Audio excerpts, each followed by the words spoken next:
Greetings. This is in some ways good news and bad news. The weather has in fact challenged some of us in terms of our travel plans, but the good news is that maybe we'll have a little more room to spread out because we were seriously oversubscribed. Over 100 people RSVP'd for a room of about 70. So, but we're very, very glad you're here. My name is Denise Fairchild, and I am the president of Emerald Cities Collaborative, and I'm going to be your MC for this afternoon. And I'd like to welcome you to this White House Forum on Greening America's Cities. Emerald Cities is very, very pleased to be in partnership with the White House, the Office of Public Engagement and Intergovernmental Affairs, to host this event today. And particularly want to thank, I don't know if any of our, Rob, I see Rob's in the house, and Greg and David, who over Christmas holiday put this program together. So it is last minute, but it was intended to take advantage of the Conference of Mayors that are here and to be able to have our distinguished mayors in from our Emerald Cities to be a part of this important discussion. So we've assembled an amazing group of dignitaries, practitioners, and leaders in the green space in this room and on this panel. And our purpose today is really to talk about what we're doing, right? We have really gotten to the place after about 2 years of figuring out what we've accomplished, what have we learned, and thirdly, and most importantly, where we go from here. So let me tell you a little bit of what you can expect today as your MC. I'm going to give you a little preview. And to tell you first and foremost why we're here. Very quickly, 2 years ago, a very dynamic group of leaders representing national foundations, business, labor unions, community met at the White House and had a vision. And that vision was about creating a new economy. It was about building an eco-economy, an economy that's not only about improving our relationship with the environment, but it was also about creating economic prosperity within our regions. But more importantly, making certain that there was full engagement of communities that have been historically left out of the economic mainstream to make sure that there's full inclusion in that vision and that there is in fact an active civic engagement component, that people are excited and engaged and true beneficiaries of this new clean energy economy. So it's been 2 years, and let me say that today is a midterm report. That today we're back with the White House, we're back with the administration to tell you exactly where we are, again, what we've learned, and where we're going. And let me suggest to you maybe just 2 things, and that is, if you leave this place, leave with these 2 things. Number 1, we've made accomplishments. We have done a significant amount of work in a short period of time in building a new clean energy economy. And secondly, the second thing you need to take home is that we've got a lot more to do, all right? Let there be no doubt about that. So let me just quickly say that we've got, just as a landscape, a highlight, the administration dropped at least $80 billion, right, in energy efficiency. Huge, unprecedented amount of investment in growing this new clean energy economy. We have a number of folks today that will be here to tell you about the administration's work. We have Nancy Sudley, the chairwoman of the Council on Environmental Quality at the White House. We have the Secretary, Sean Donovan, from HUD. We've got Assistant Secretary for Department of Energy and Services, Valerie Jarrett. They will tell you the level of commitment that this administration has given to that vision and the work that's taking place and the kind of partnerships that they've built. But secondly, since 2 years, we have an incredible dynamic group of mayors that are really in a contest and a competition around the country to be the greenest city in America. And I love the competition, all right, because these mayors are taking the leadership role and driving that vision and putting boots on the ground to make certain that we're transforming our cities and transforming our regions. And our first panel today will have 4 of the most dynamic mayors in this country who are working on that vision to tell you what it is that they're doing, what is it they've accomplished, and what it is they need going forward. And then, of course, we have, in 2 years' time, we've developed new language. Every day I'm learning. I'm sure you are. New language, you know, I'm learning Mush and CNI, and we got new language, we have new technologies, we have new partners, we have new ideas, new collaborations, and new technologies. And our second panel today will give you a highlight of those kinds of capacities that exist today that didn't exist 2 years ago, and talk about this from a finance standpoint, from a technology, from a workforce development standpoint. So with those two panels, we feel that we're engaged in a conversation.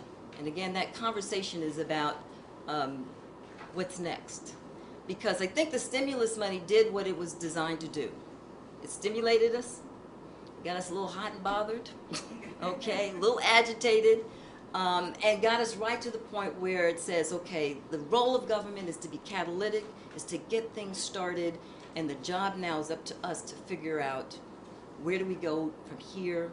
The language that I'm hearing is, how do we stand up this industry? How do we stand up the energy efficiency industry? And that is a conversation that represents the community of partners that Emerald Cities is proud to be a part.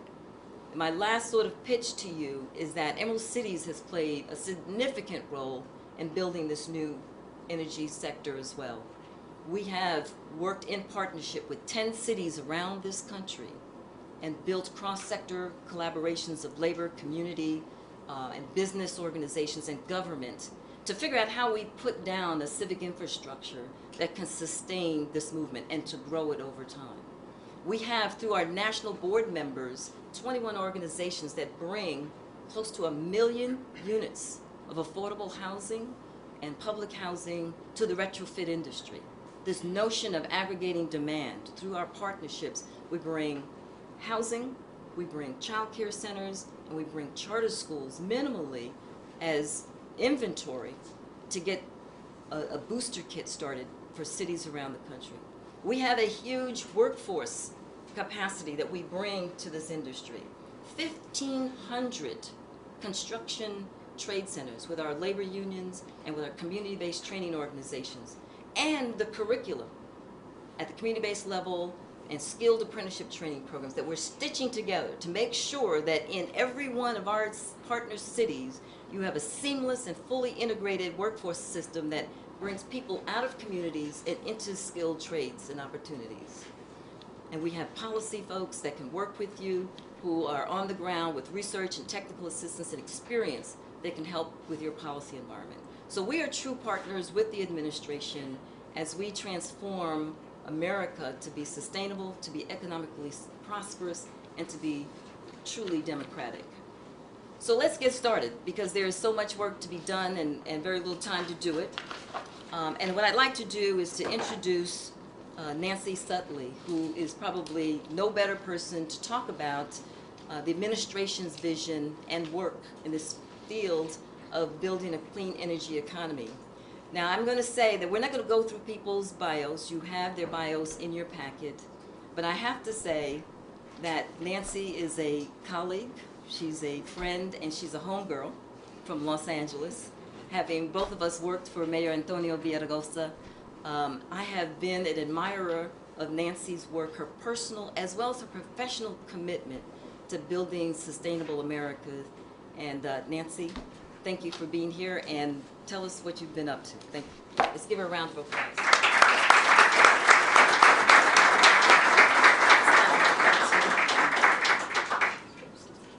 Thank you very much, Denise. And I just would point out for the Angelinos in the room that we don't have ice storms in Los Angeles.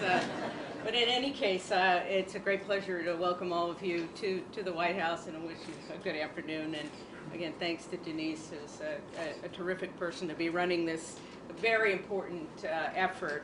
And as she said, I'm Nancy Sutley. I'm chair of the White House Council on Environmental Quality, and I'm very excited to see this group here representing the Emerald Cities Collaborative in the room.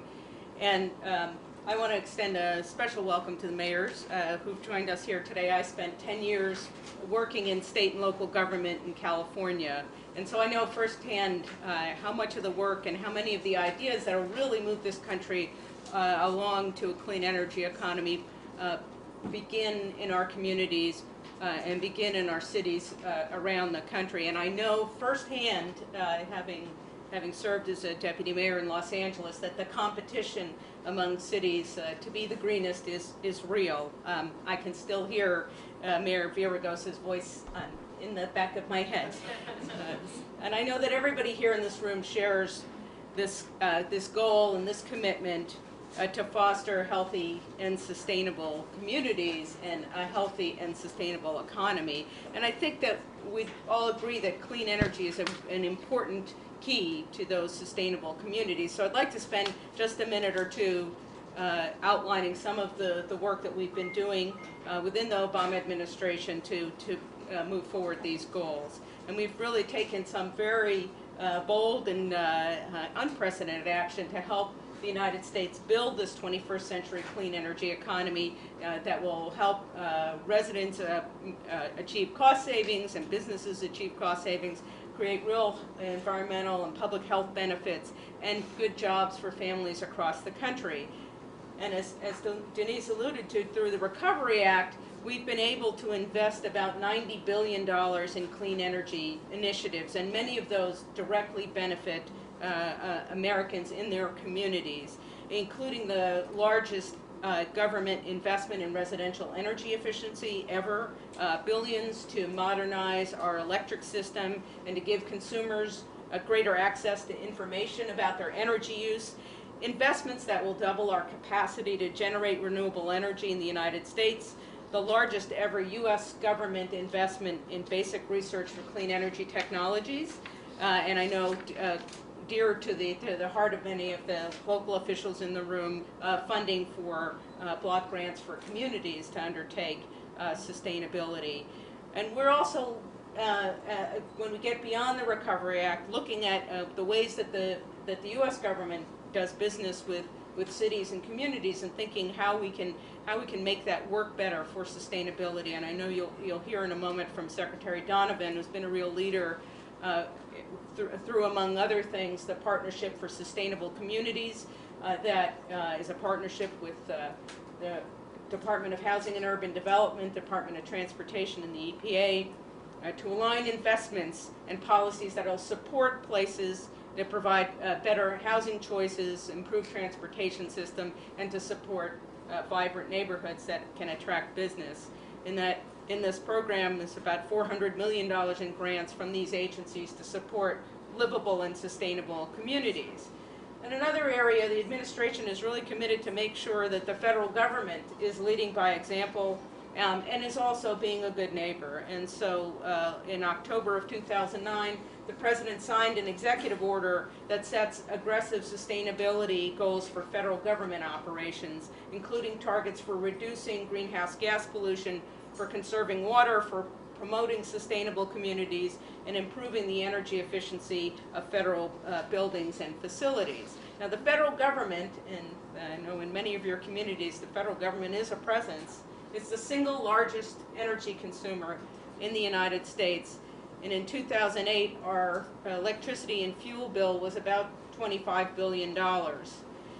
And if we, as the federal government, are able to meet just one of our goals in the executive order, that to cut greenhouse gas pollution by 28% by 2020, this would cut federal energy use by the equivalent of 205 million barrels of oil and avoid between $8 and $11 billion in energy costs over the next decade.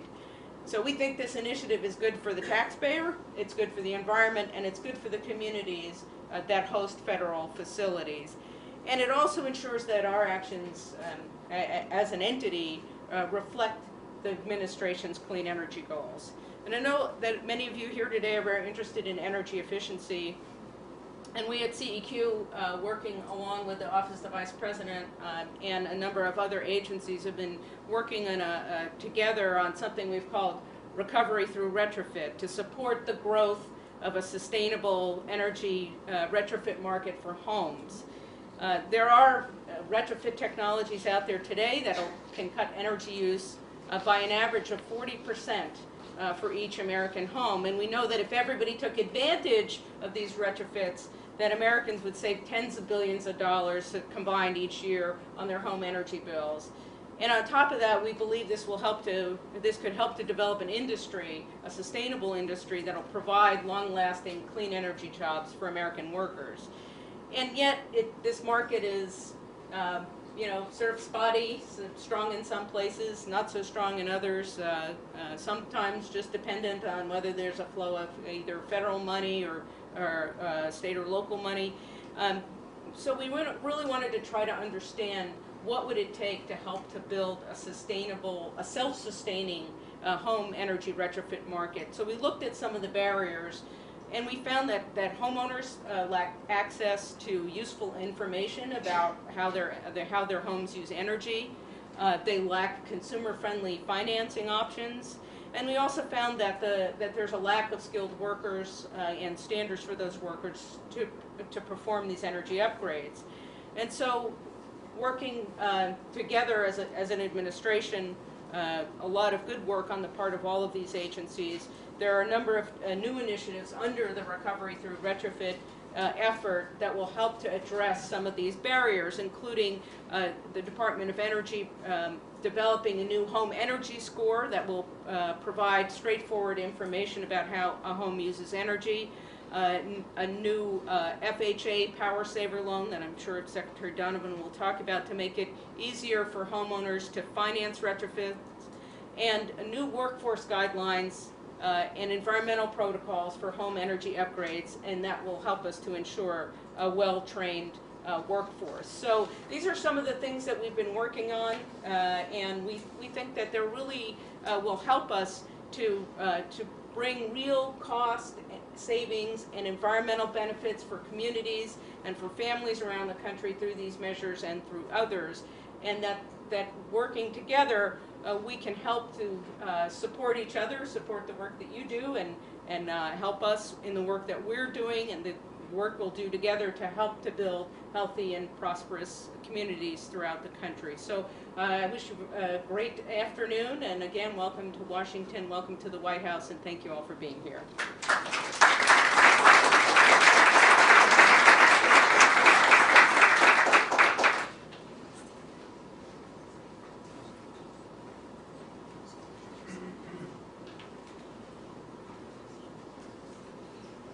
Hi, everyone. Thank you, Nancy and Denise. I'm Mike Strautmanis. I'm Special Assistant to the President for Intergovernmental Affairs and Public Engagement.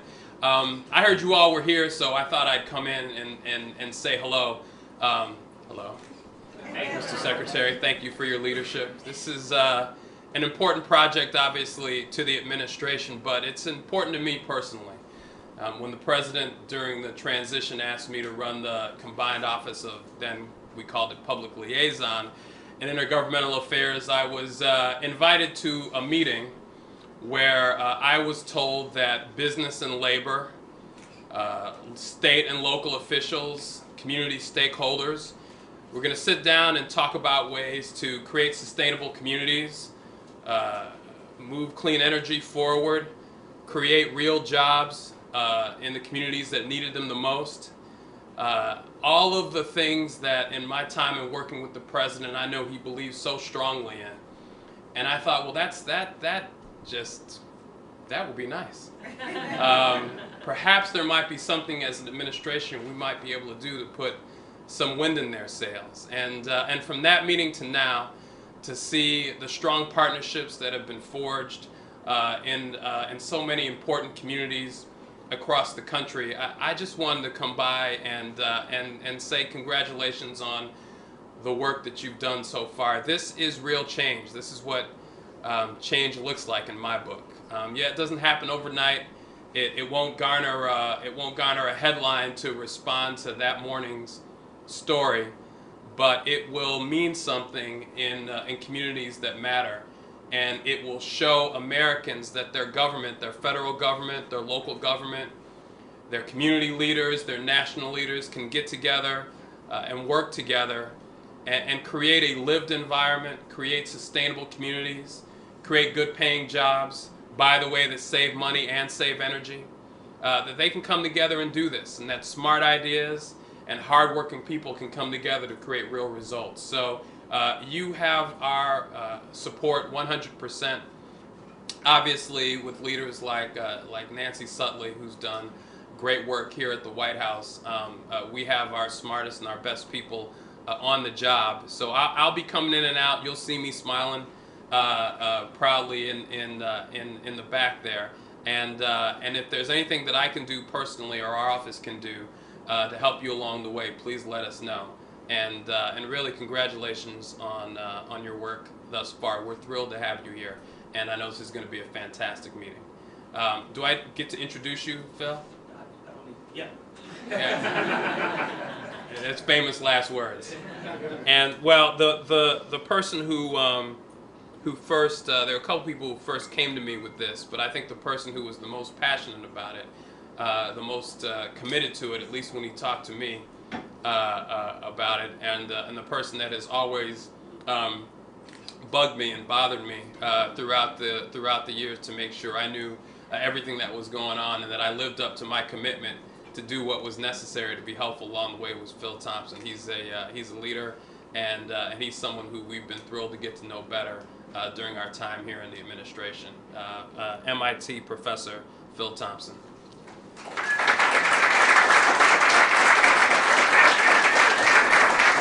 I'll give you the real introduction later. Let me just say that Michael is being modest. No one has worked harder to help make Emerald Cities go from an idea into a reality than Michael Stratmanis and his staff, and we could not have come this far without him. So I want to thank you again for all of your hard work on this.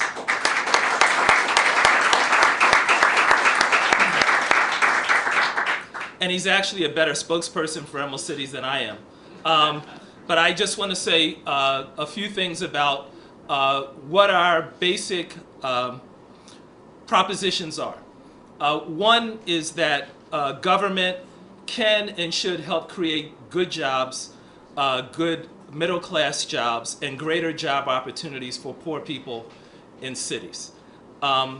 Just this morning, I read a report from the Fiscal Policy Institute in New York that the top 1% of New Yorkers, a little under 100,000 people, earned 44% of all income in New York last year, while the bottom 10%, a little under 1 million people, earned as much in one year as the top 1% earns in one day. And the report also noted that college-educated workers, their earnings dropped 6% since the 1990s. And we in Emerald Cities believe that, as the economy grows and as productivity has grown, that the wealth that's generated, the income that's generated, should be shared by workers who help produce that wealth, the middle class, and that government really should be about trying to help the middle class have jobs and have good jobs, and also create opportunities for the poor to move into good jobs. And this administration has been very committed to that. We also believe that New York is not alone, that what we see is a national phenomena about the kind of economy we have now and the need to really focus in on people who need help the most. There's an I like to fish, there's a country saying that if you come to a fishing pond and there are 3 dead fish floating in the water, then you should grab those fish, cut them open, see what's going on, and you'll probably figure out what the problem is. But if you come to a pond and there are 300 dead fish floating in the water, don't look at the fish, you need to look at the water.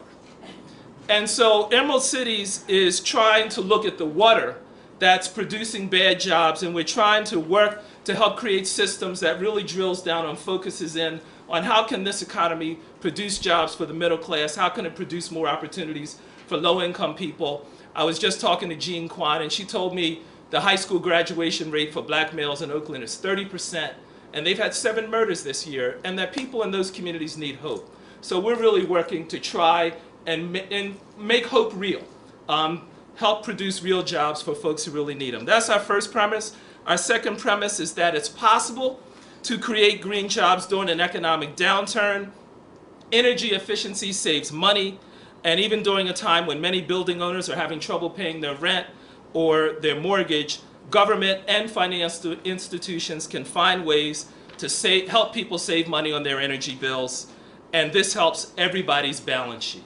Our third proposition is that we really need to reduce carbon usage, and we heard from Nancy Sutley already. We take this seriously, and the single most effective way to do that is to actually improve the energy efficiency of our building stock. So that's something we're also committed to.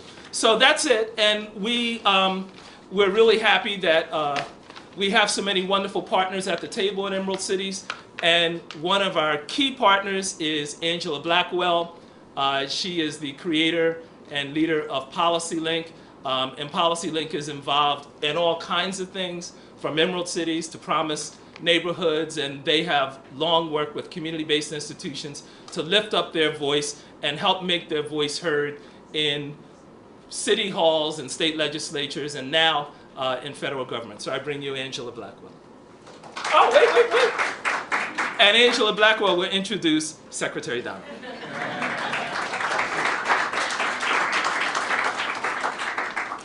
I figured that out as Phil was introducing me. So let me take this moment to bring you the Secretary of Housing and Urban Development, Secretary Sean Donovan.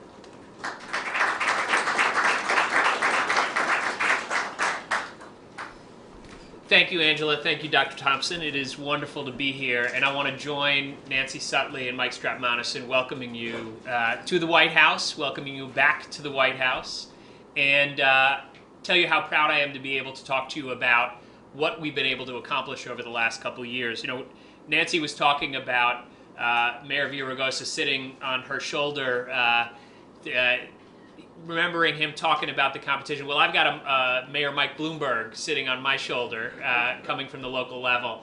And there couldn't be a better way to have this discussion than to have some of the most innovative, progressive mayors from around the country to talk to you about the work that they're doing on this front.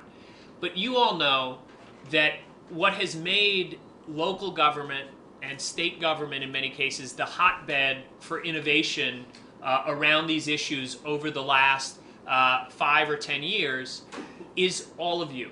You are the organizations that have made it possible, that have lit a fire under local government, where you have a local government that's doing innovative things, to spread those practices to other places. We just hosted with one of your many partners, Living Cities, up at the Kennedy School of Government, a boot camp for sustainable communities where we brought together communities from around the country to share many of those innovations. And it's exactly that kind of partnership that you bring, sharing best practices, focusing all of us at the federal, state, and local level on what we can do to really move the needle on this front that has made such a difference. So I want to start by thanking all of you for your leadership on this issue. We would not be where we are today without what you've done. And I see what the Obama administration has done is to pick up the mantle. You all started this, and really over the last 2 years, we've been able to pick up on the momentum that you've created to really begin to drive a national narrative about these issues and to begin to use the full power of the federal government behind the agenda that you started. And I'm very happy to talk to you a little bit today about what we've been doing on that front. It goes without saying that just like you, the Obama administration believes that the energy and economic challenges that we face in this country are inextricably linked, and that the key to unlocking America's potential in the 21st century starts with creating a new generation of clean energy jobs and a more sustainable future. Of course, many of those jobs are in the building sector and will be for years and decades to come.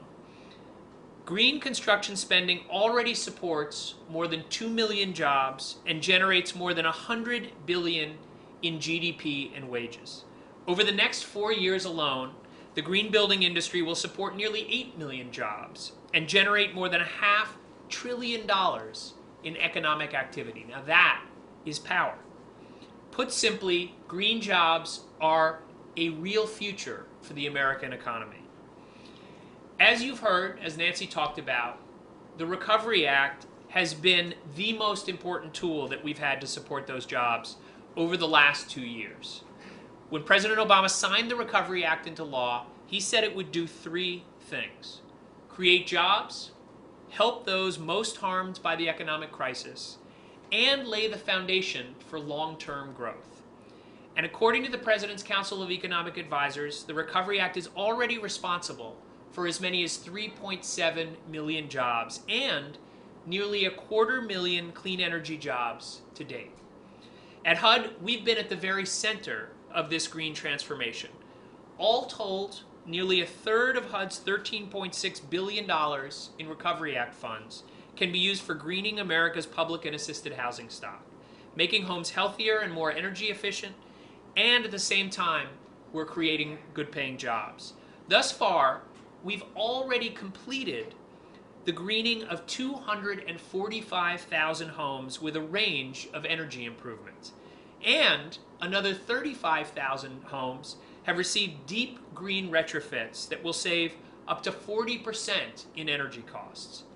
Thousands more newly constructed homes are being built to green standards, helping prepare a new generation of professionals, the mechanics, plumbers, architects, energy auditors, and factory workers that we need to design and install and maintain the next wave of green technologies. Indeed, I've seen at groundbreakings all across the country how the single largest investment in green building and products in America's history is laying the foundation for the clean energy economy that we need. And last month, we took additional steps to help America's businesses grow and create jobs when Democrats and Republicans came together to pass the President's tax plan, which included an extension of credits for renewable energy production. To ensure that these funds are creating the kinds of good-paying jobs in the communities that need them most, the Obama administration has been vigorously promoting project labor agreements with housing authorities, redevelopment agencies, and city governments around the country. PLAs not only establish upfront the terms and conditions of employment and a framework for cooperation, they have also proven to be extremely effective at ensuring projects are completed efficiently and with high-quality workmanship, and are an important vehicle for providing the job training, employment, and contract opportunities low-income workers need. In fact, we recently signed a PLA agreement with the Boston Housing Authority, which is undergoing one of the biggest housing rehabs in the country, greening 29 different housing developments, ensuring that $63 million in Recovery Act funds HUD awarded will benefit public housing and other local low-income residents that need it most. In addition, the Housing Authority has committed to contracting with small, local, minority, and women-owned businesses to do a portion of this work with the primary developer. This represents a major commitment to the Vice President's Middle Class Task Force, which is promoting the use of PLAs throughout the country. But we're not stopping with our own grants at HUD. We already have local hiring preferences embedded into our programs, but many agencies that we work with do not. In fact, some are specifically prohibited from doing local hiring, which can result in projects being held up for months or even years. That's why our Deputy Secretary Ron Sims, who was the King County executive in Washington State for a dozen years before coming to HUD, has been working with sister federal agencies to find a solution. As a result, we've created a pilot program with the Federal Highway Administration that we call Special Experimental Project Number 14. No, this is not something from the X-Files. This is in fact a project that will allow communities to apply HUD contracting requirements on federal aid highway projects, making it easier for communities to build the infrastructure they need the same time that they create jobs for the people in those communities who need them most. Certainly one of the most important Recovery Act investments that we made was the $4 billion in public housing capital funds that were provided to over 3,000 housing authorities throughout the nation. With the Recovery Act, we proved that green affordable housing construction and rehabilitation can be a powerful engine for job creation. But of course, the Recovery Act was just a one-time investment. And today, even after 12 straight months of private sector job creation, too many families across this country are still struggling. For opportunities to create more good-paying construction jobs, we need look no further than our public housing system, which faces a shortfall in capital funding of between $20 and $30 billion. No one seriously expects Congress will be able to provide all of these funds in the current fiscal climate. And yet we estimate there's $25 billion in private and other public capital sitting on the sidelines waiting to be invested in public housing. Antiquated rules developed nearly half a century ago prevent anyone but the federal government from financing improvements to public housing. These rules haven't just stood in the way of building housing, though. They've also stood in the way of building around that housing. The grocery stores, schools, and retail businesses that any community needs to thrive, and that are the bread and butter of our nation's construction industry. That's one big reason that the Obama administration is proposing our Transforming Rental Assistance initiative. Instead of being seen as a problem for neighborhoods, with TRA, public housing can be an asset to our communities and a real anchor for comprehensive community investment, bringing public housing into the 21st century and creating hundreds of thousands of jobs, good jobs that can't be outsourced. HUD estimates that in the first year alone, our TRA initiative would create nearly 90,000 construction jobs, and in all, 312,000 construction jobs, and those jobs would be in the communities that need them most. The Recovery Act has shown that at the same time we put people to work, we can create more sustainable communities. By transforming rental assistance, we can build on those successes, change the way we do business, and create more than 3,000 of the good-paying jobs that we need to lay a new foundation for our 21st century economy. For those of you that have already come out in support of this effort and Congressman Keith Ellison's legislation called the Rental Housing Revitalization Act, I thank you. For those of you that haven't yet, I'm asking for your support today to let your representatives know how important TRA is to building the economy America needs to thrive in the 21st century. As much as the Recovery Act accomplished, we'll never green America's built environment with Recovery Act grants alone. That real change requires a market transformation with leadership, solutions, and capital from the private sector. You heard Nancy talk about how our Recovery Through Retrofit initiative with the Middle Class Task Force is taking on exactly that task. How do we go from the great start that you and the Recovery Act have created to creating a true market transformation that's self-sustaining? Well, in a few weeks, HUD will be selecting lenders to offer a product called FHA PowerSaver, the very first federal financing program focused on single-family home retrofits. PowerSaver will allow homeowners to borrow up to $25,000 to make energy efficiency and renewable energy improvements to their homes, stimulating demand for jobs and for contractors to do this important work. But the single-family market is only part of the green financing equation. 15 million households live in multifamily apartments. That's why I recently announced the Green Refinance Plus program, through which FHA will provide additional insurance coverage and Fannie Mae will offer more flexible loan underwriting to generate additional loan proceeds to make green improvements. Through Green Refi Plus, owners of older affordable housing properties will be the first to go green in connection with refinancing their mortgages at today's historically low interest rates. This is an opportunity we cannot let pass. Both PowerSaver and Green Refinance Plus will take advantage of the data that we gather on performance by tracking energy saved, bills reduced, and value created. It's only through proving that these investments pay for themselves and the real benefits that they provide to families that we can catalyze change on a scale that's truly transformational. To drive not just the public sector towards change, but more importantly, through massive private investment. Of course, real sustainability isn't just about the kind of buildings we build or how we finance them, but also where we build those buildings. Certainly, it's no coincidence that the neighborhoods that face the brunt of the economic crisis, with the highest foreclosure rates and the deepest job losses, were the most unsustainable. with the least access to transportation, the most troubled schools, and the least economic opportunity.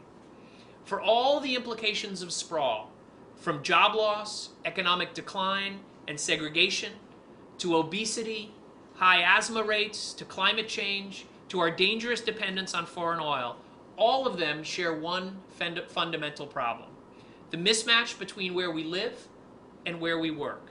America must find a way to connect housing to jobs, and Americans are demanding it. Today, the average American family spends 52 cents of every dollar they earn on housing and transportation combined. They have become American families' two largest expenses by far. Last fall, with our partners at DOT, HUD awarded nearly $170 million in planning grants to ensure regions and communities across the country have more housing and transportation choices, more energy independence, and will be more economically competitive. This represents the most significant federal investment in planning in generations. These awards were jointly reviewed and selected by all three agencies: HUD, DOT, and EPA. And for all of you that may not have worked in the federal government, this may not sound like a big deal, but getting three agencies in a room, evaluating applications and awarding money together is the beginning of a revolution. I can promise you that. And going forward at HUD, we are working to embed sustainability as a priority in all of our core programs. I'm especially excited to preview that forthcoming HUD grant announcements will provide a major advantage in scoring to communities that are taking strong steps to becoming more sustainable. I'm also excited that this is not just an urban or even a suburban question, but that more than half of the applicants for our Sustainable Communities funding come from small towns and rural regions. This is truly a national phenomenon now. Indeed, the diverse proposals that we are funding show that we aren't following the old Washington playbook of dictating how communities can invest their grants, but instead encouraging creative, locally focused thinking from the bottom up. Planning our communities smarter means parents will spend less time driving and more time with their children. More families will live in safe, stable communities near good schools and jobs. More kids will be healthy and fit, and more businesses will have access to the capital and the talent that they need to grow and prosper. Best of all, as Terry Mitchell, former chair of the Austin, Texas Real Estate Council, put it, regions who embrace sustainable communities will, quote, have a built-in competitive edge in attracting jobs and private investment. In describing each of these efforts, greening our homes through the Recovery Act, forging PLAs, transforming the way we provide affordable housing, and planning our communities more sustainably, I hope that one common thread emerges. That you don't have to be building solar panels to be a key part of the green economy. That the greenest jobs are the ones that help build regions that are economically strong and built to last. That is why we're making sure that when communities apply for HUD funds, that they are thinking not just about how to build a one-off project, but really thinking comprehensively about true community revitalization. Exactly what you all are thinking about every single day. This work won't be finished overnight, or even in a year, or a decade. But by investing in energy-efficient homes and buildings, and by planning our communities in a smarter way, we can make America competitive for the 21st century. We can create jobs, and we can lead in this century just as we did in the last. I know we can, and looking out at everyone here today, knowing the work that we have begun over these last 2 years, I know that we will. Thank you all for the work that you do every day. Thank you for your partnership, and I look forward to our work in the years to come. Turn it back over to my friend Angela. Thank you.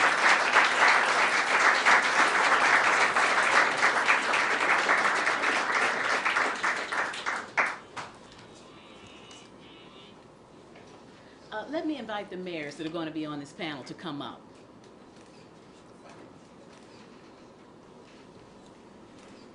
It is so very exciting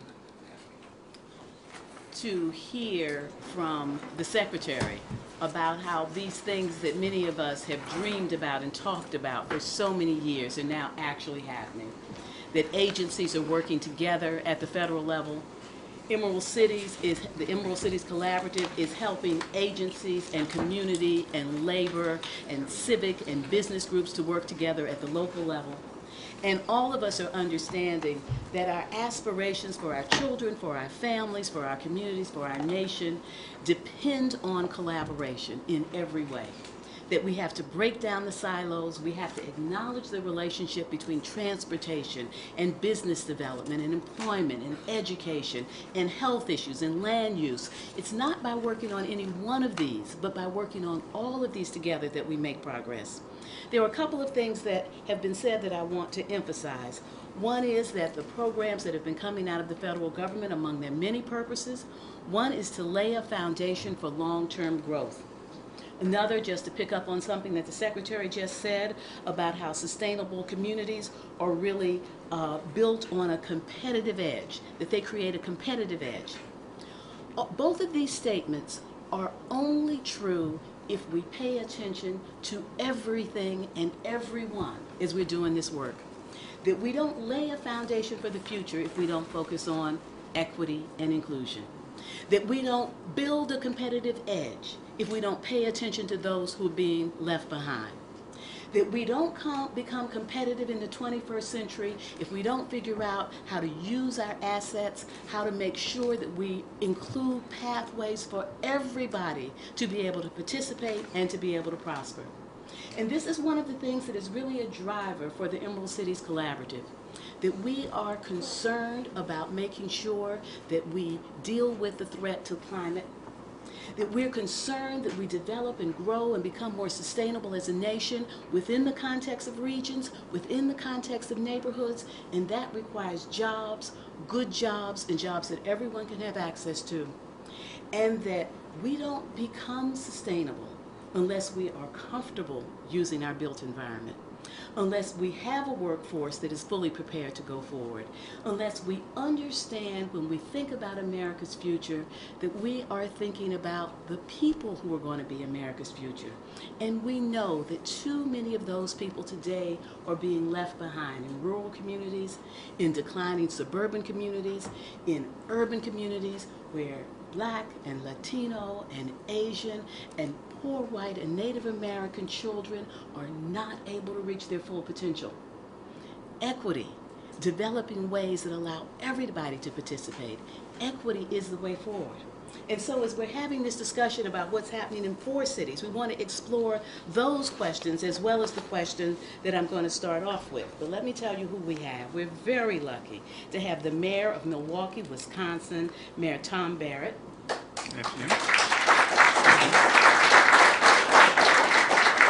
Next to Tom, 2 weeks on the job, we have Mayor Angel Taveras from Providence, Rhode Island.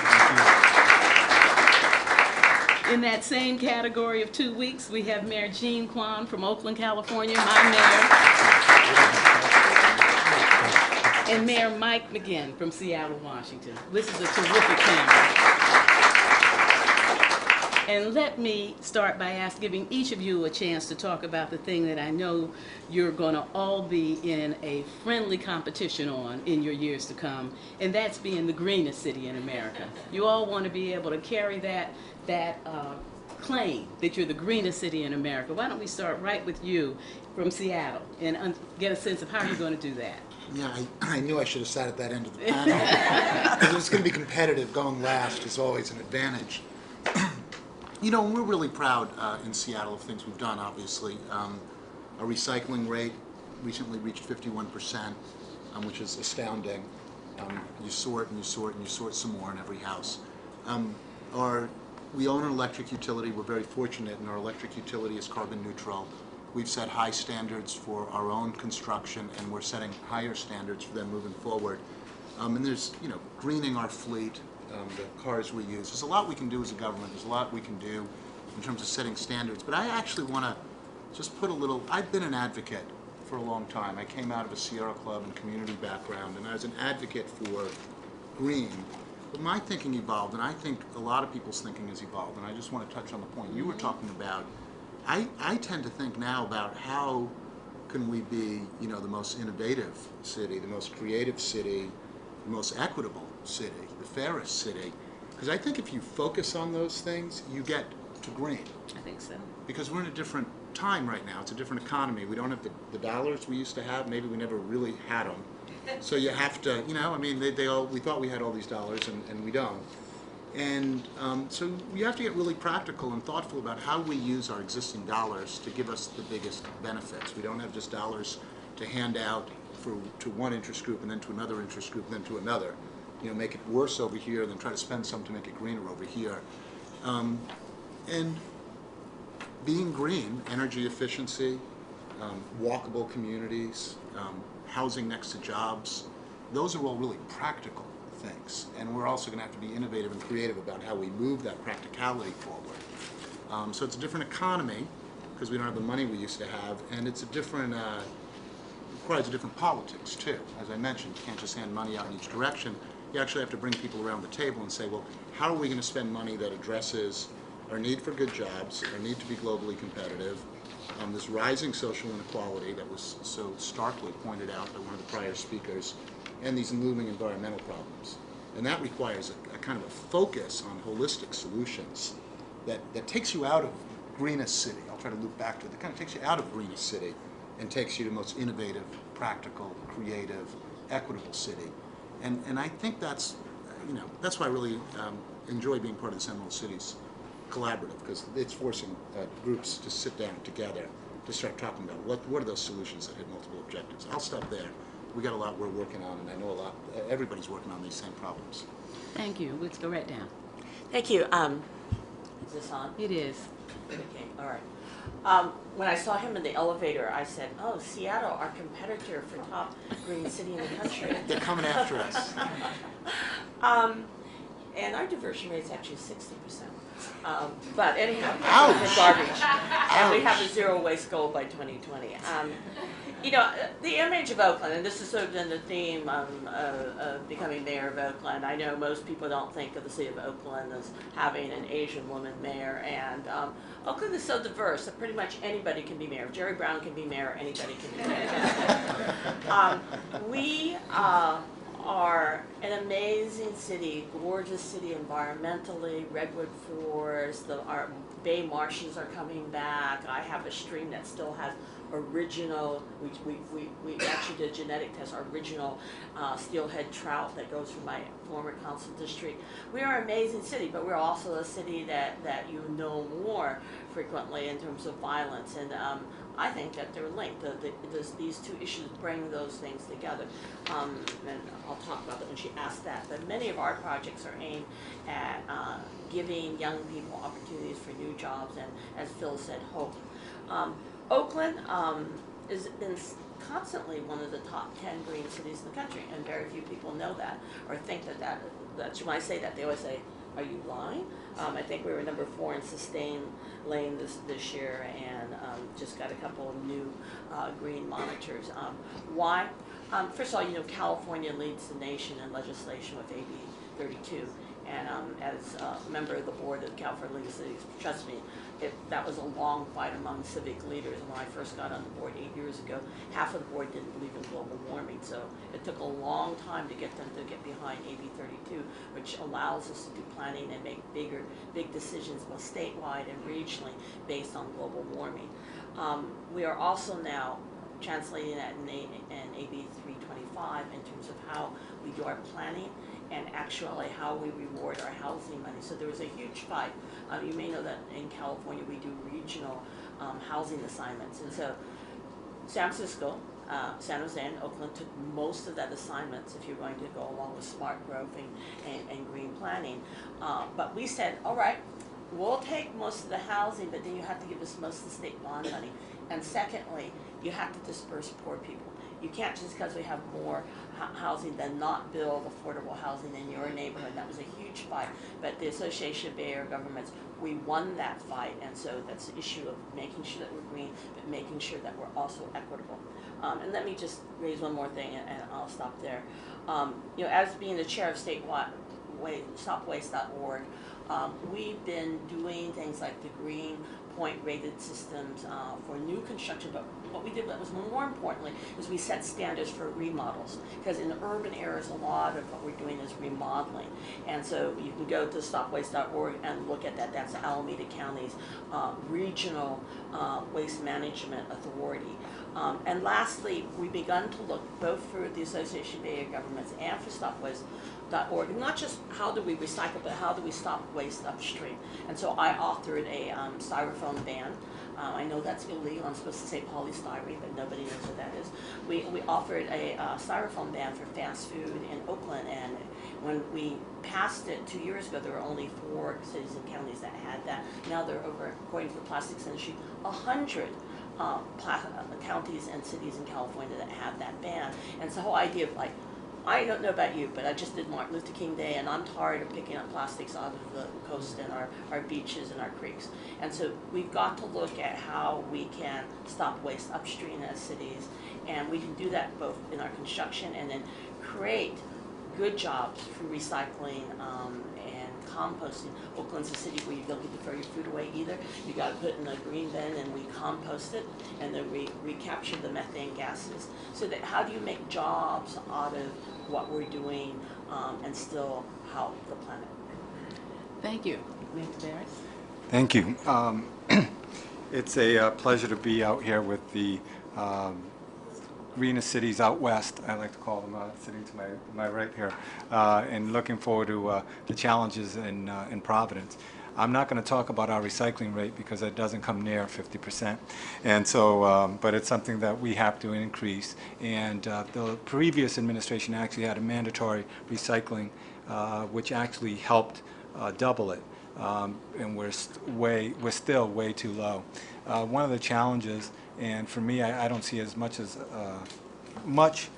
a challenge. I mean, there's this thought sometimes that certain folks can't recycle, and I come from that community, so it's very simple. And I say it's green and it's blue, and we can recycle just as well as anyone else. And I'm gonna talk to folks in English and Spanish and in the little French that I know as well, to make sure that we increase our recycling. It's key for us overall, and it will help us. It already helped us save $500,000 just in the first year, from going from 10% to 20%. I know I just told you what I said I wasn't going to tell you, but we can do a lot better. And certainly, and I'm glad to know that my colleague Mayor McGinn in Seattle is up to 51%, and Mayor Kwan is up to 60%, and I'd like to do better if we can in Providence. One of the things we want to do as well is do more, is start a composting system. Again, we're behind in terms of doing that, but it's an opportunity for us in the city, and we're going to get it done. One of the things I did during the campaign was to assemble some of our leaders from around the state. One of the great things about Providence is it's the capital of Rhode Island. We have a very small state, and you can assemble people very, very easily, unlike some other states in the country. And they've been extremely helpful in terms of developing a policy of sustainability that's going to really put us on the map all over the country, not just on the East Coast. We're going to hire an energy and sustainability manager. There's actually a budget position for that already. Unfortunately, we have not filled it yet, or it wasn't filled previously, but it's a commitment that I've made to make sure that that happens. And part of that also is just economic sense, and I think that's part of the conversation you have to have, is to let people know that this makes sense. You're going to save money, and it's good overall, and it's good for the health of our children as well. And so you've got to change, I think, the dialogue a little bit with respect to that. We're in the process of greening our buildings and our city fleet. And I'll tell you something that's interesting. We have a little bit of snow today in Providence, but it's turned into sleet, so that's why I'm here.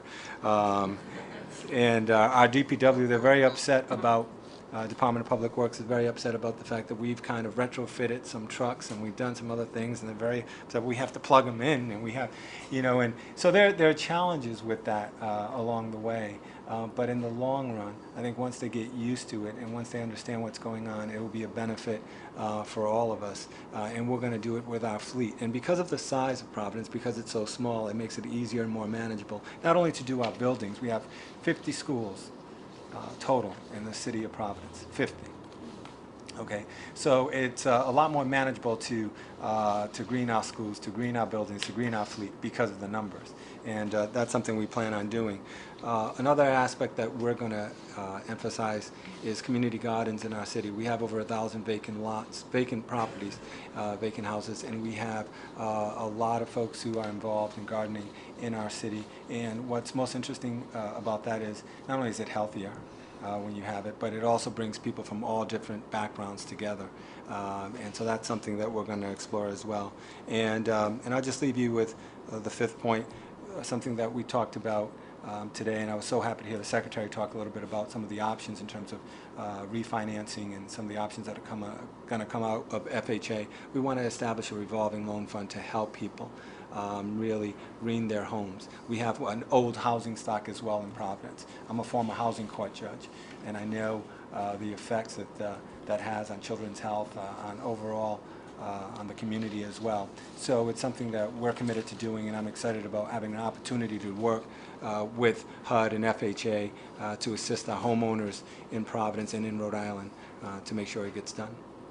Thank you. Mayor Barrett? Well, thank you, and thank you for having me. I'm honored to be here, and I'm honored to be here with these new dynamic mayors as well. When I saw the program was going to be on Emerald Cities, a program that I have great respect for, and Joel Rogers is here, really was one of the architects for it. I was excited to be here because I think that this is a key to the future of this country and to the communities within it. The challenge, of course, is when you think of Emerald Cities, at least when I think of Emerald Cities, I can't help but think of the Wizard of Oz. For whatever reason it is, I can't think. And when you think of the Wizard of Oz, then you always, of course, think of the movie and think we're not in Kansas anymore. Well, I'm not from Kansas. I'm from Milwaukee, Wisconsin. But the concept still applies, and that is what we're talking about here is not at 35,000 feet. It is literally in the alleys. It's in the old duplexes. It's in the old factories that are no longer being used. And our challenge is how do we use investments to create jobs, to save energy, and to increase the value of those properties. And none of that is particularly sexy. It's all very, very gritty stuff. And we've had this little tete-a-tete about recycling rates. I can't tell you what Milwaukee's recycling rate is, but I will boast that about 4 or 5 years ago, we were awarded the U.S. Conference of Mayors Award for the best recycling program for large cities. Now, what was interesting about that is when they came to give me the award, and I hope there's no one here from the U.S. Conference of Mayors that I'm offending, but my predecessor had dropped out of the U.S. Conference of Mayors. So while they're giving me this award, they're asking me to join, handing me a check for $5,000 or whatever it was, asking me to rejoin the U.S. Conference of Mayors. We didn't do it that year. We wanted it again the next year, the next year, and the next year. After 4 years, my Catholic guilt was so strong, picking up these $4,000 or $5,000 checks, so we rejoined the U.S. Conference of Mayors. But there's nothing sexy about recycling. It is literally done in the alleys and the driveways. And what we're trying to do to encourage more recycling, and it'll be interesting to see whether it works, because it just is going into effect right now, is we have separate containers, one for the garbage and one for the recyclables. There are families throughout the community, and they've always been included in your solid waste fee. It's no charge. This year, for the first time, we're going to charge more for a second solid waste container, but you can have all the recycling containers that you want. And so again, it's nothing philosophical about it, nothing that a PhD would develop. It's how do we change behavior? How do we encourage people to do more recycling? We've tried to do that in other areas as well. We've taken, for example, the largest brownfields in the state of Wisconsin, an area where you literally needed a all-terrain vehicle to get from one end to the other, and we've created a new area of the city, literally a new area, where we put in roads. The city made the investments. We put in stormwater retention ponds. We put in new streets, and we did so to bring business back to that area. It was a desolate area right in the heart of the city. And we've been successful, and we're very, very proud of that. It's the Menominee Valley. If you ever get to Milwaukee, you'll get a chance to see it. But what I want to do today, because I've come all this way, is I want to learn from you. And what we are working on right now, and this is really in the sweet spot for Emerald Cities, is we're working on a program that we call Milwaukee Energy Efficiency, ME2. And again, this is gritty stuff. I call it the trifecta, because it does three things that as a mayor I want to do. First, it puts people to work. all of us as mayors want to put people to work. Second, it takes an older housing stock, and I think all of us have older housing stocks in our communities, and it makes them more energy efficient. Third, it increases the value of those properties. But you talk about it here in Washington at 35,000 feet. The challenge is, how do you take that family, or maybe not a family, maybe a single woman or a man who's living in that house, who's got financial issues right now, lives in an older home. How do you convince them that it's in their best interest to make their home more energy efficient? And we've had several different permutations on doing this, and maybe we'll talk about this more. I don't want to spend a lot of time talking about it, and Joel can talk about this as well, because he's been part of this. Our first goal was to have the utility put the investment in, and then have the utility savings, the energy savings over time, in essence, amortize that. The utility was dead set against it. We couldn't do it. We tried to see if we could do it on the property tax bill. That didn't do it. So our third attempt, our Plan C, and we're just getting ready to launch it now, is to have a revolving loan fund. So you talked about a revolving loan fund, low interest. But to me, that still doesn't get at the core issue. And that is, how do you convince that low income person that this is worthwhile? If you say to them, okay, bring in your energy efficiency expert and pay $250 to do it, to have them look at your home, they're not going to do it. Right there, you've lost them, right off the bat. So our concept is to have an energy advocate bringing in the energy efficiency person, and then if they make the recommendations and have some recommendations they can make, they can have that money rebated essentially on the spot so that you pay for it. But what I'm hoping to get out of this today is working with those of you who work with this in the real world, is how do we make this work?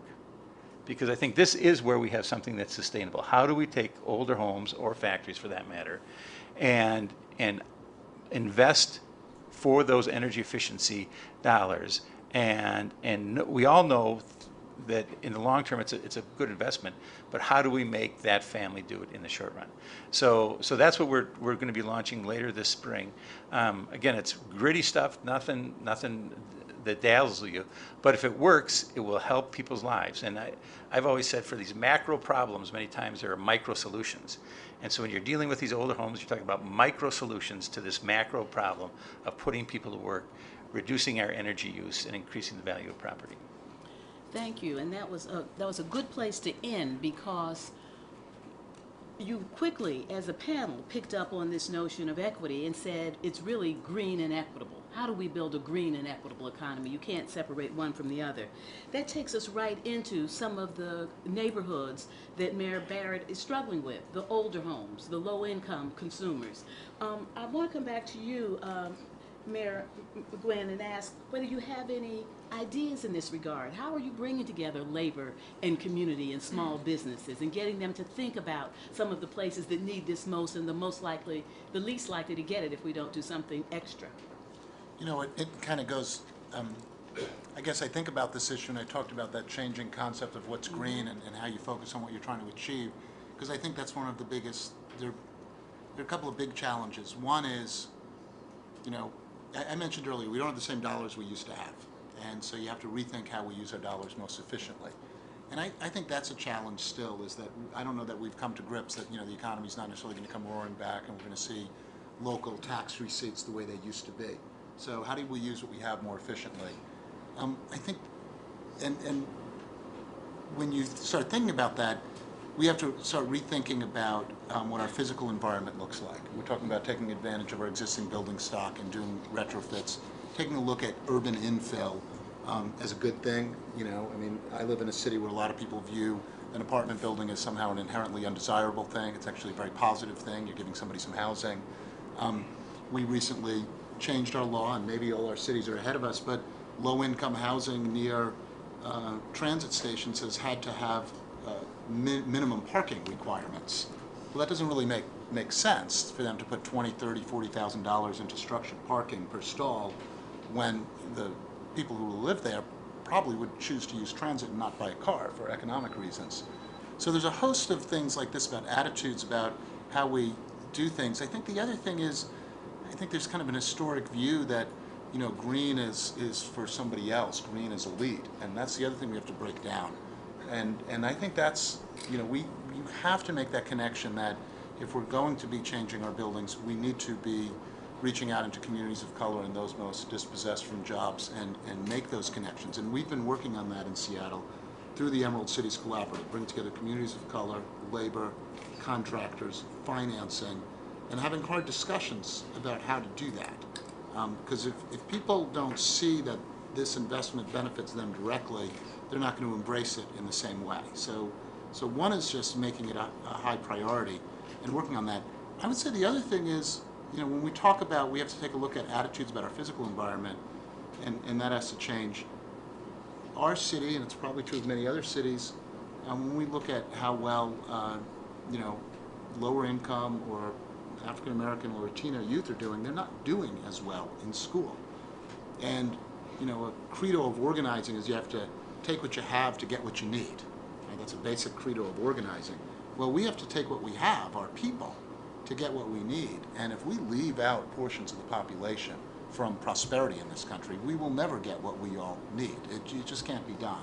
We need to, widen the circle of prosperity. We need to invest in our youth so that they have that opportunity to build that next, generation of infrastructure, which is going to be greener, which is going to be taking care of our infrastructure, which is going to be making healthier and safer communities where you can use transit or bike or walk and save money because you don't have to buy a car, because we're going to have, healthier housing for you to live in. And I just view this as being the challenge actually for Seattle, and I think for our next generation, which is how to kind of bring everybody together around this new path. And there's just a lot of layers of history which get in the way of that. So it takes a real focus for people to think about what change means and how we work together on it. Mayor Kwan, what do you have to say about this? Getting labor, community, business to work together with a focus on being sure that in terms of jobs, in terms of communities that are served, that nobody's left behind, everybody's participating. What are the strategies? Well, as you know, because Angela's from Oakland, you can't do anything in my city if we don't have a coalition of community groups and labor. So it's been easy, but what I've inherited is a lot of different efforts, and I think it's an interesting time.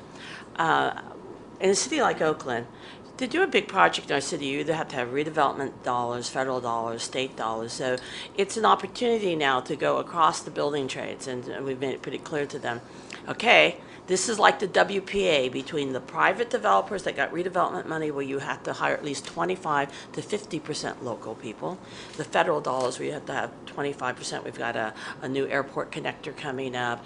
And the greening of retrofitting of homes projects that there's enough. There's about $1 billion, maybe $2 billion of work. There's enough work to keep people working for quite a few years. With the high unemployment, many construction workers and people in the trades maybe start out in Oakland but now live in the suburbs. So we're very, very much looking at them getting young people from Oakland into the trades. And one of my former lives, I was in the former recession, I was what was called a CEDAR worker, and I worked for Women in Apprenticeship. And that many of my women who got in never got their union card. They worked 2 years, their project ended, the union never called them back, they had to go do something else. By the time they got called back, it was very, very difficult. So there are a couple of things I'd like help with for the federal dollars. I'd like some money for monitoring so I can monitor across the city. I'm willing to do a citywide labor project agreement. I did the one for the school district. We have them on individual projects.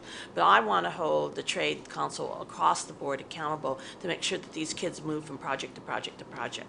And I plan to find the funding to do that, and actually want to have people out on the projects to make sure they're actually Oakland residents and to monitor. So I think a lot of cities need those extra dollars for monitoring, because with tough times, we've cut our contract compliance department.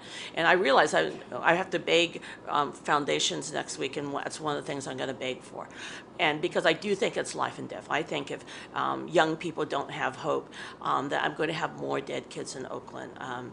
The second thing that I'm doing is I'm creating, reinventing our education cabinet, which I plan to have educators from preschool.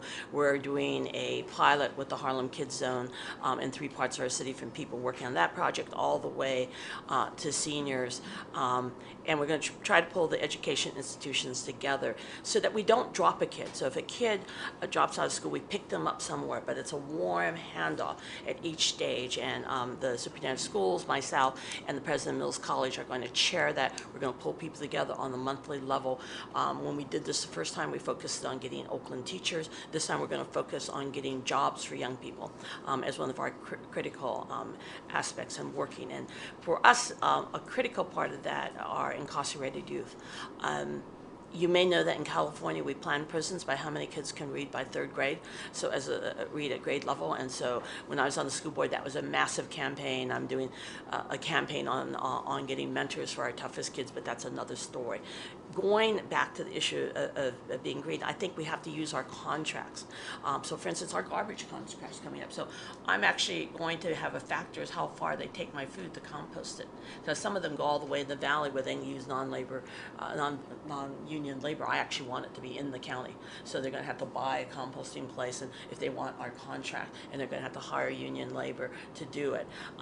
So using contracts, both the ones that we give the contractors, redevelopment funds, leveraging that, making sure that they give jobs to young people, I think is critical. The second thing is, what I'd love help from the federal government, is I'm glad to hear departments are working together, is that in Oakland, we're sort of a Katrina waiting to happen. The federal government knew they had to do the levees.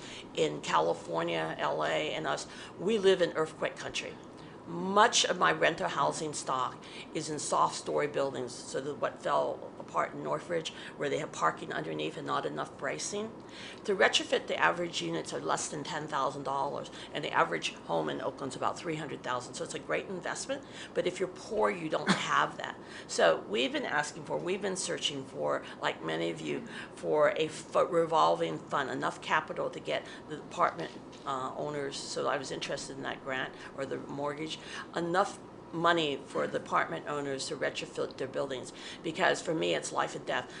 They predict that we'll lose 15,000 lives and 1/3 of all my rental housing if we have a major earthquake on the Hayward Fault. So I've been working really hard, begging in Sacramento to get grants for people, and we have gone through the first stage of surveying all our buildings, and they now have 6 months to do a study of their building. And then when I get there, the question is, what do we do next? We'll find out which buildings are safe and which buildings aren't.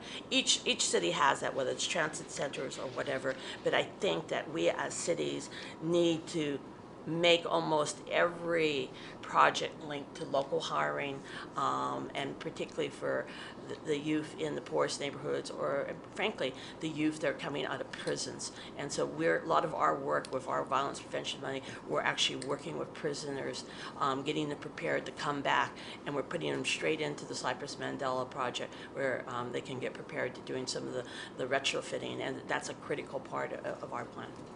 That's great. Do I need to refresh the question? No. Okay. Just to add what Mayor Kwan was saying in terms of local hiring, I think one of the things you have to do is have this as a priority and ask the right questions. During the transition, I met with a big organization that wants to do something in the city, and they want to do it with labor, and I asked them how many people they had who worked there and lived in the city of Providence, and they couldn't respond to the question.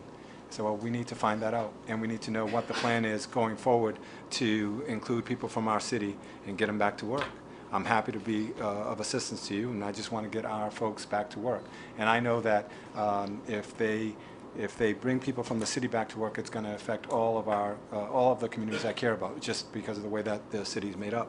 So I think that's one of the things that's important, is to ask the questions and to hold people accountable as well. That's something that is a challenge in our city. I'm sure it's in other cities as well. The other thing that I want to do is to use our resources. We have excellent community development corporations in the city who have the ability to really connect with neighborhoods and with people in many different ways. I think we have to take advantage of that. We also have media. We have media that can reach out. And Providence is a majority minority city now, and Latinos being the biggest minority that make up the majority. And it's very simple to reach because there are only a couple of Spanish radio stations, and you can reach the community at a very inexpensive cost at all. So that's something that we're going to use to our advantage in terms of reaching people, as well as people in the community.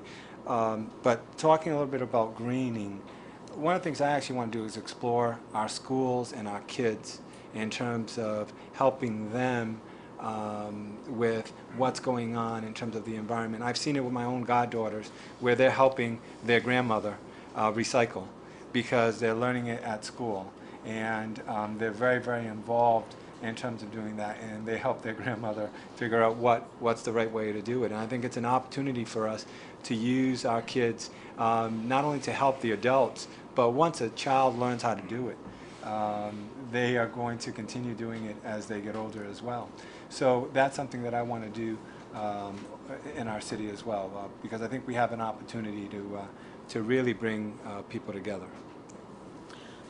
Mayor Barrett, you already started off talking about some of this challenge and what you're doing, so if you want to add more, do that. But I also want to throw out the last question, and the others can begin thinking about this, that a key 2011 initiative for the Emerald Cities Collaborative is to benchmark, retrofit, and monitor the energy efficiency of public buildings and facilities. So important, because that's where we're going to really get a lot of opportunity, and we want to make sure that these issues of the economy and equity are kept at the forefront as we do that. How are you thinking about that challenge at the same time that you're thinking about how to make sure that all the benefits of green get to everyone, including those who often are left behind? Well, in many ways, I think that's the easier challenge Is it? because we have control over our infrastructure. For example, our public housing in Milwaukee, we've got a number of buildings that have green roofs. Our new library, our historic library has a new green roof as well. Our municipal building has a green roof. My Office of Energy Sustainability Director is meeting on a monthly basis now with cabinet heads to see how they can reduce their energy use so that we can meet my goal of a reduction of 15% energy use by 2012. So to me, that's an easier challenge because you can measure it, and that's one of the things that we're attempting to do to measure our energy usage. We see it in our DPW fleet as well as we move to more vehicles that use biodiesel. It allows us to monitor that in an effective way. But I want to follow up on something Angel and Jean said, and that's the challenge that we have where I think the federal government can be helpful here. Not surprisingly, as mayors, every one of us here is going to be fighting for the people who live in our city. By definition, we want the people we represent to have jobs. If we're not doing that, we're on our way out. Because unions are a big part of the Emerald City initiative here, it's not a shocker that any head of a union is going to be working first and foremost for his or her members, as they should be doing. And the challenge sometimes is if the workers who live in the city are not in the union, or the workers in the union don't live in the city.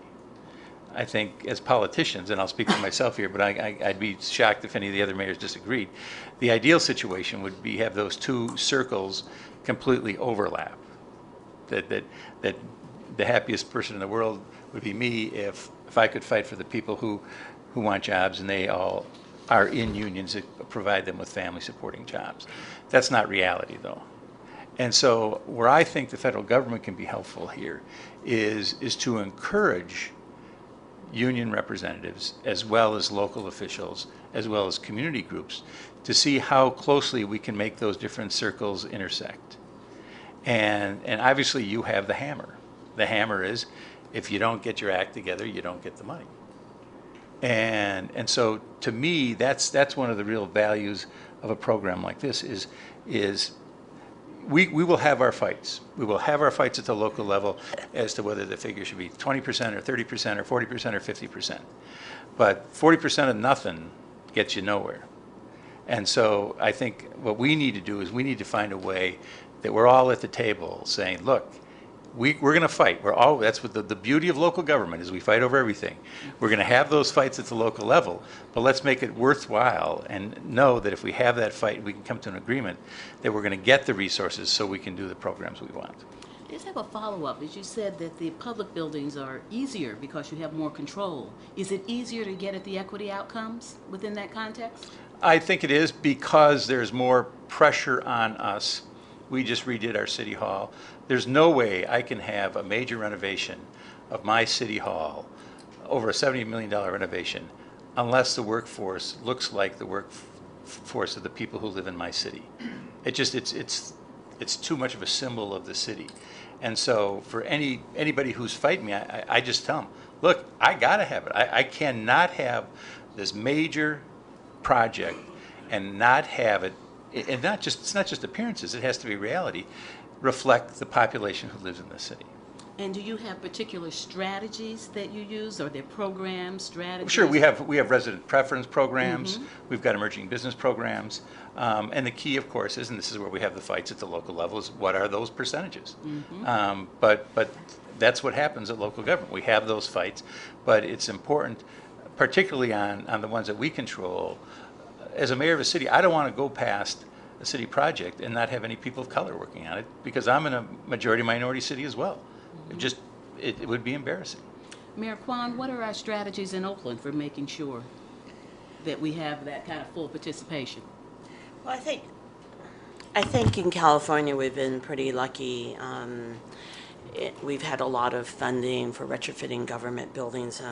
I asked before I left, since I knew you were going to ask, 125 of my 139 structures have been retrofitted the first time. And why I say the first time is many of these retrofits were done 10 years ago, and there are new things that we've learned, and even more energy efficient appliances and lighting systems. We are pretty consistently going through, because we're doing a lot of neighborhood revitalization, we've been doing most of our street lights too. And so that the savings almost covers the cost if you do the retrofit yourself, is what I've been told by our engineers. What I see and what we need money for, that's the biggest problem, I think, is helping the nonprofits and the other agencies that we have partnerships with. And one of the things that we'll be discussing in our interagency meetings is whether or not we should start sharing facilities more, less facilities. And particularly now we're on the downslope of the demographics in the schools, whether we should consciously rent space from the schools because they've got the kids already, and we could help them pay bills for electricity and maintenance, et cetera. And so that's another strategy. When I asked my public works person, he said that trying to decide whether or not solar's finally hit the bottom cost and whether or not we should start doing that or not. We don't have a lot of money in California, as you may know. Our state's almost broke, so they're stealing our money.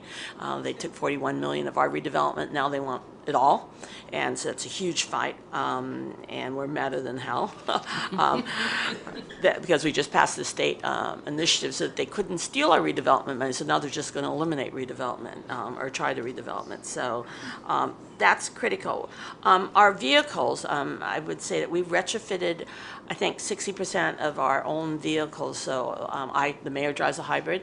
All my cars are hybrids, and I'm going to apparently get one of our first experimental plug-in cars. And Oakland and San Francisco and several other cities have got a grant to put in a lot of plug-in stations around our major areas. And so I'm going to be modeling driving an electric car, at least when I don't have to go to Sacramento. And we're going to be, the other thing is that's sort of interesting, I think, is that our Oakland Housing Authority has developed a nonprofit board so that it now can be eligible for some of those things that government agencies aren't eligible for. And so if you ever come to our Fox Theater, which is sort of the jewel of renovation, one of the gorgeous old Art Deco theaters, we have two of them. the ownership of that building changed 4 times, different entities so that we could fund it. It was at one point a city facility, then it became a nonprofit facility, then we turned it back to a JPA, a joint facility between the city and the school district and us to get school bonds, and then now they're ahead of schedule of repaying us back, and it will be reverted back to become a city building. So the other thing is just to look at trying to change how we do things, thinking outside the box and doing, using nonprofit, public-private partnerships to get as much money as we can. The last thing, just on this issue of back to equity, is, you know, I'm the chair of the Local Government Commission, which sponsors the Smart Growth Conference every year nationally. And what is clear is that there's a giant migration happening in America. A lot of affluent baby boomers are moving back to city cores. And so the question is, how do you have balance? Because I've got young San Francisco refugees coming over, and I've got the seniors, affluent seniors, coming back from the suburbs because there's much more to do. You can only go to the shopping mall so many times, and there's much more to do in Oakland on any particular day. How do you keep that mix? And I think that the major issue here is to make sure that we do the set aside for affordable and what we call workforce housing. We actually have a lot of low-income housing. We're really trying to use our city dollars for that next group up, the workforce housing, keeps our immigrant population in the city, keeps our young students who couldn't afford to live in Oakland, who graduate from our high schools, in the city. And so I think that that's pretty critical. Thank you. We only have 2 minutes, and so I'll give you each a moment to be able to say Yeah, whatever no, it is you like.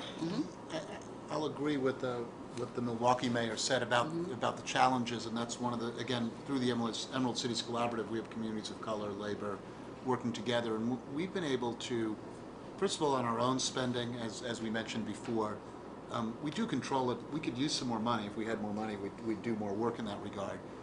But it's in the home retrofit area that we've been setting up community workforce agreements and high road contractor agreements that lay out standards. Same thing for, we've given some grant money to jumpstart hospitals doing energy efficiency work as well. In each of these arenas, we have worked to bring everybody to the table to work out what is fair, and we do fight over it. But but in order to create this sector and really get the ball rolling and create these jobs, so far people have been finding the common ground to do that, and that's the way in which we're trying to make sure that the work, not just in city government, but the private work that we're trying to jumpstart, particularly, you know, thank you, President Obama, for the funding, you know, to help us kickstart it. We want that to create something that's lasting, and that we're actually training our youth for these jobs, and we create a new industry. Thank you. In terms of measuring and having a benchmark for energy efficiency, I mean, we're doing 3 things. One is we're working with a company to establish a baseline for carbon emissions in our city. Another thing is we're combining all of our energy bills onto one single dashboard that will really give us a tool to measure and to see how we're doing overall, and can really will help us in the future in terms of getting funding, I think, because we can be more persuasive when you have the data.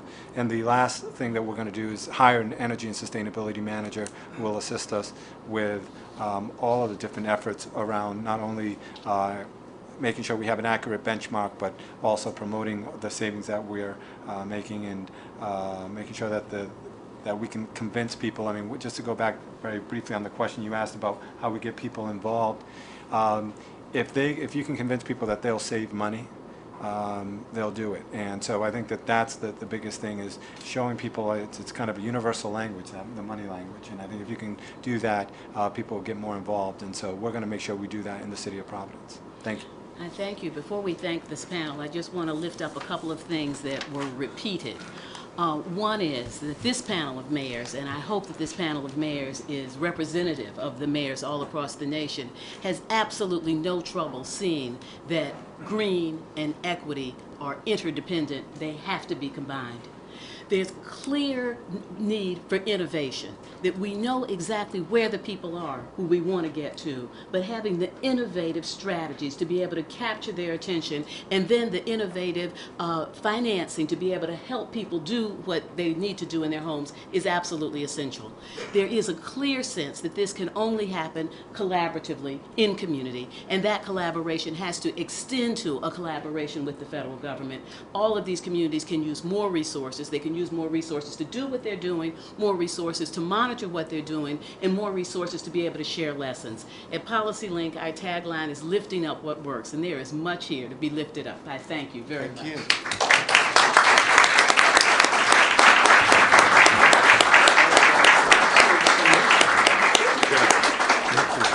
Nice to meet you. Let's And I get like this. Angela Blackwell a round of applause for her great facilitation, great summary.